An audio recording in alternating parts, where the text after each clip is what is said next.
रायगड महाराष्ट्रासह देश विदेशातील ताज्या बातम्या पाहण्यासाठी मॅक्स इंडिया लाईव्ह चॅनलला सबस्क्राईब करा आणि बेल आयकॉन दाबायला विसरू नका।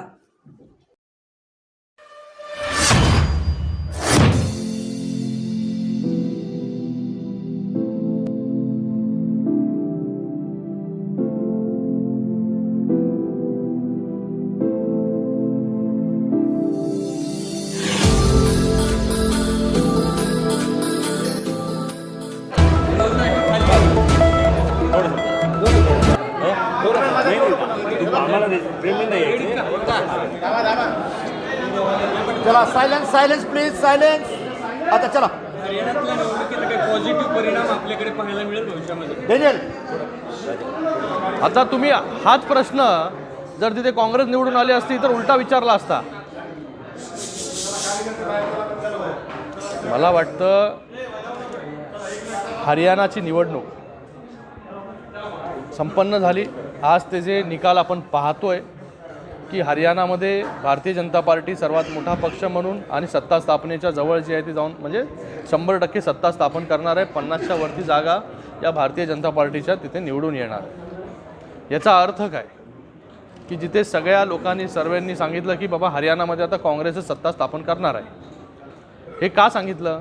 कारण की जातीचं राजकारण एवढ्या मोठ्या प्रमाणामध्ये तिथे केलं, जातीमध्ये तेढ निर्माण करण्याचं काम काँग्रेसने केलं। जे काम लोकसभेमध्ये केलं, जाती आणि धर्मांमध्ये दोघांमध्ये तिढा निर्माण करण्याचं काम काँग्रेसने केलं।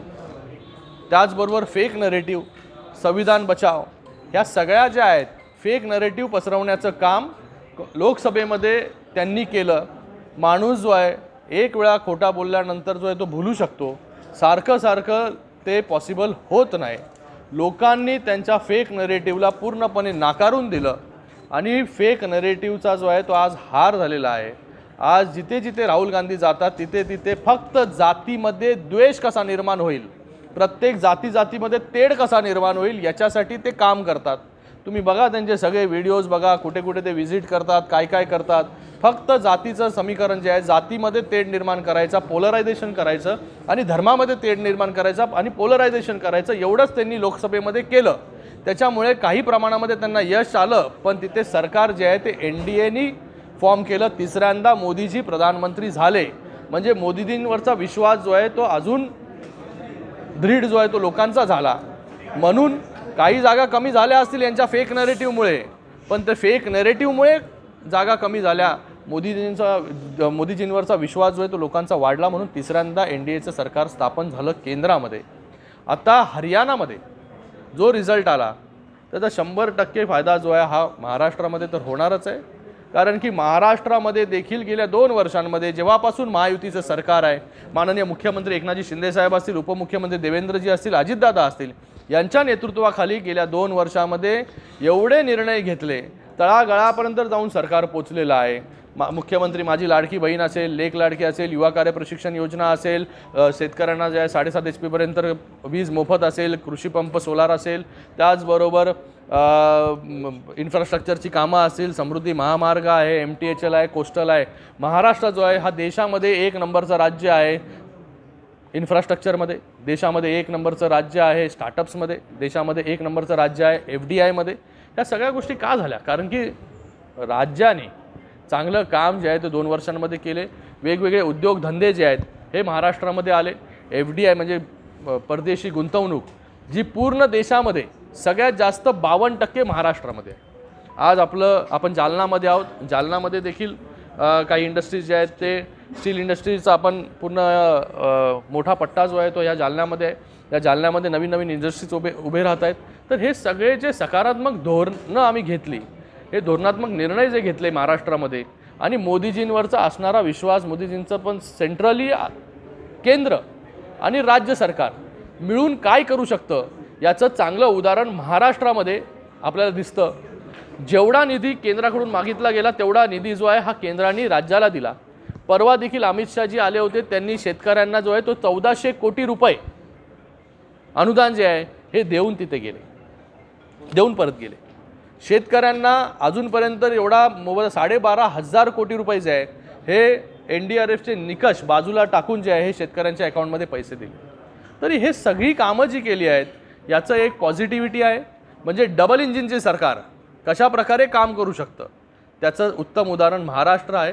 आणि हरियाणामध्ये जे जातीचं राजकारण, जे जातीमध्ये विष पेरलं गेलं, जे फेक नरेटिव्ह लोकसभेमध्ये चाललं, ते फेक नरेटिव्ह उचलून फेकण्याचं काम तिकडच्या जनतेने केलेलं आहे. मी हरियाणाच्या जनतेचं खूप खूप धन्यवाद व्यक्त करतो की आपण फेक नरेटिव्हला जे आहे जातीय द्वेषाला, धर्माच्या राजकारणाला थारा तिथे दिला नाही आणि पुन्हा मजबूतीने जे आहे हे भारतीय जनता पार्टीचं सरकार तिथे जे आहे ते निवडून देत आहेत. काही क्षणांमध्ये जे आहे ते अजून पिक्चर जो आहे तो आपल्याला क्लिअर होईल. जो है वो चालू हरियाणा रिजल्ट इलेक्शन हो चुके हैं सर महाराष्ट्र हरियाणा का पहले जो हरियाणा रिजल्ट है, हरियाणा का जो रिजल्ट है वो मुझे लगता है कि कांग्रेस के लिए आई ओपनर है. जो जाति की बोलूँ कि नहीं, मैं हरियाणा जो है वो कांग्रेस के लिए, विरोधी पक्ष के लोगों के लिए एक आई ओपनर है कि जो जाति का विष फैलाने का काम, धर्म में डिफरेंस करने का काम, लोगों में फेक नैरेटिव फैलाने का काम जो इन्होंने लोकसभा में किया, उसके वजह से कुछ ज़्यादा जगह जो है वो कांग्रेस को जीत हासिल हुई. लेकिन तो भी 100 पार नहीं कर पाई इतने सालों की कांग्रेस की पार्टी. लेकिन 99 पे जो है वो अटक गई वहाँ पर. फिर से तीसरी बार लोगों ने मोदी जी पर विश्वास रखा, क्योंकि 10 साल में जो काम हुआ है पूरे महाराष्ट्र में या देश में, उसके वजह से फिर से तीसरी बार मोदी जी को लोगों ने चुनकर दिया. इनके फेक नैरेटिव के वजह से कुछ जगह जो है कम हो गई, लेकिन फिर से तीसरी बार मोदी जी प्रधानमंत्री बने और उनके ही नेतृत्व में जो है आज हरियाणा में भी इलेक्शन हुआ. हरियाणा में उसी प्रकार से फेक नैरेटिव फैलाने का काम किया. हरियाणा में जो है जाति जाति में डिफरेंस पैदा करने का काम किया. लोगों ने चुपचाप रहकर कांग्रेस को जो है एक तमाचा लगाया है कि ये फिर से फेक नैरेटिव फैलाने का काम जो है पूरे देश में आप नहीं करना चाहिए, बंद करो. ये एक मैसेज है कांग्रेस को और विरोधी पार्टियों को कि एक बार फेक नैरेटिव जो है आप फैला सकते हो, बार बार लोगों को गुमराह नहीं कर सकते. उसका अच्छा उदाहरण हरियाणा ने दिया है, हरियाणा के लोगों ने दिया है. हरियाणा में जो योजनाएं बीजेपी सरकार ने लाई उसका अच्छा रिज़ल्ट लोगों ने उनको दिया, महिलाओं ने दिया. इस महाराष्ट्र में भी महिलाओं के सक्षमीकरण के लिए अच्छी योजनाएं हमारे महाराष्ट्र सरकार ने लाई. मुख्यमंत्री माझी लाड़की बहन योजना, लेक लाड़की योजना, युवा कार्य प्रशिक्षण योजना, 50% बस में डिस्काउंट है, बचत गट के लिए योजना है, किसानों के लिए योजना है, इंफ्रास्ट्रक्चर का काम. इतने बड़े पैमाने पर जो हमने काम किया है, केंद्र और राज्य सरकार मिलकर एक अच्छा उदाहरण है कि डबल इंजन की सरकार जहाँ होती है वहाँ किस प्रकार से काम होता है. तो महाराष्ट्र आज हर चीज़ में नंबर 1 है, हर क्षेत्र में नंबर 1 है. FDI में नंबर 1 है, स्टार्टअप्स में नंबर 1 है, जो इंडस्ट्रीज़ है उसके अंदर नंबर 1 है, इंफ्रास्ट्रक्चर में नंबर 1 है, सब में जो है नंबर 1 है आज. क्योंकि मोदी जी के नेतृत्व में जो है हम महाराष्ट्र में सरकार का काम कर रहे हैं. जो जो हमने केंद्र से मांगा वो देने का काम सरकार ने किया है. आने वाले समय में महाराष्ट्र में भी महायुति गठबंधन जो है वो बड़े पैमाने पर जीत हासिल करेगी. फिर से एक बार महायुति की सरकार यहाँ पर सत्ता स्थापित करेगी. त्याच्यावरती चर्चा सुरू आहे, ती लवकरात लवकर तुम्हाला माहिती पडेल. जालना विधानसभेवरती भाजपने दावा केलेला आहे आणि अनेक वर्षापासून शिवसेनेचा बारकिल्ला म्हणून जालना शहर मानलं जातं. कोण कुठे दावा करतं, कार्यकर्त्यांना इच्छा असते प्रत्येक विधानसभेमध्ये लढण्याची, कार्यकर्त्याची भावना जी आहे ती ठीक आहे, पण त्याच्यामध्ये निर्णय जो आहे हा वरिष्ठ पातळीवरती जो आहे हा घेतला जाणार. तिथे वरिष्ठ नेते माननीय मुख्यमंत्री एकनाथजी शिंदे साहेब, उपमुख्यमंत्री देवेंद्रजी आणि अजितदादा हे सगळे मिळून जे आहेत हे निर्णय तिथे घेतील. बरं, हा याने संभ्रम निर्माण होऊ शकतो कार्यकर्त्यांमध्ये, आता अवकाश कमी आहे अशा वेळी भाजप नाही, असं प्रत्येक दावा करणं इलेक्शनमध्ये या सगळ्या गोष्टी होत असतात की आमचे कार्यकर्ते कुठे आम्हाला वाटतं बाबा येईल विधानसभा जी आहे ती आम्ही निवडणूक लढली पाहिजे, तिथे आमचे कार्यकर्ते जे आहेत हे पुढे असतात. तिथे त्यांचे कार्यकर्ते कुठून त्यांना वाटत असतं की बाबा या जागेवरती आपण लढलं पाहिजे. पण अल्टिमेट निर्णय जो आहे, डिसिजन जो आहे तो तिन्ही नेते मिळून घेतील. आणि इथे जो महायुतीचा उमेदवार जो आहे हा दिला जाईल तो 100% मोठ्या मताधिक्याने जो आहे तो निवडून येईल. इथे आमचे खोतकर साहेब चांगल्या प्रकारे गेले अनेक वर्ष काम करतायत. त्यांची मेहनत जी आहे ते मंत्री देखील ते राहिलेले आहेत.